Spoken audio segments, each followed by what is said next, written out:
by laying up much goods in the present, here is his allusion to the rich man's story, and in the process using up such goods as topsoil, fossil fuel, fossil water, we incur a debt to the future that we cannot repay.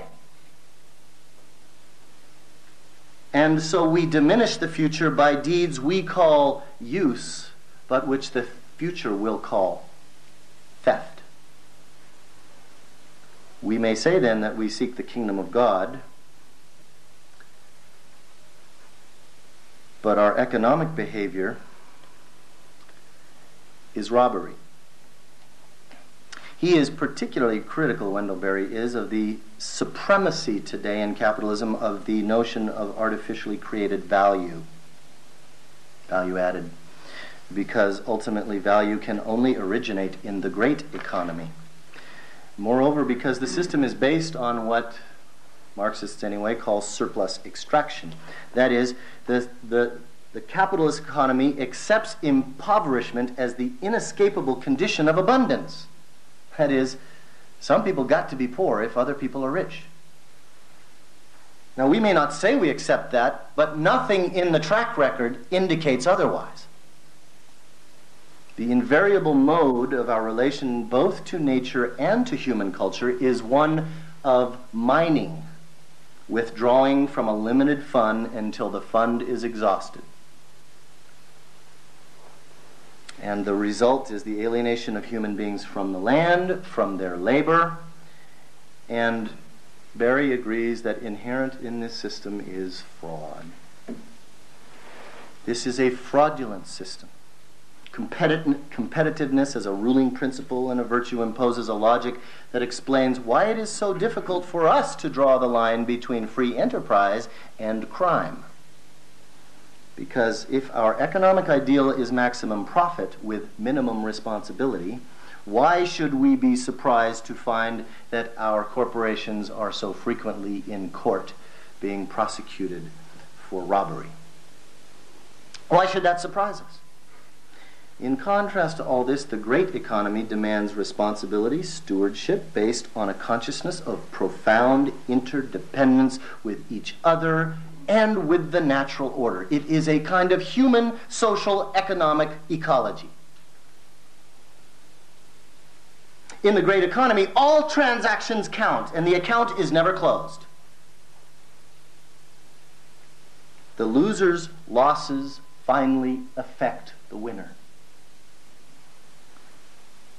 If I can say parenthetically, I understand something about that. The loser's losses finally affect the winner. Dramatically portrayed in 1992 when the city I love and was born in, Los Angeles, was burned down by people who have no stake in the system. So the ideal must be the maximum well-being with the minimum consumption, because those are the demands, says Wendell Berry, of affection, of neighborliness. There is no outsider in the great economy. Whatever we do counts. If we do not serve what coheres and endures socially, economically, ecologically, we serve what disintegrates and destroys.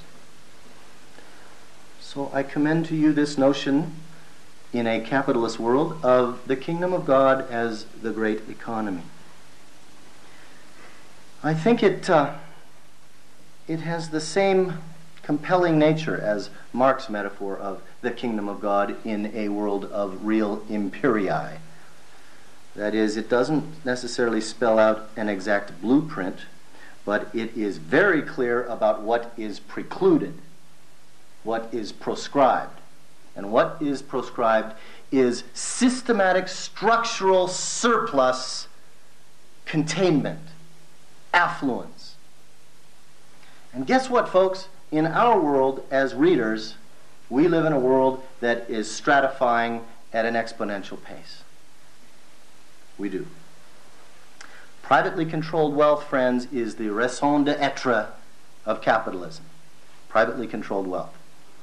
And it is predicated upon the exploitation of natural resources and human labor. That's in the capitalist texts themselves. Adam Smith.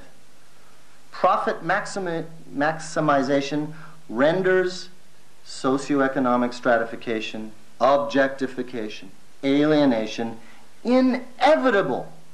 At least we have yet to see a capitalist system that is not characterized by all three.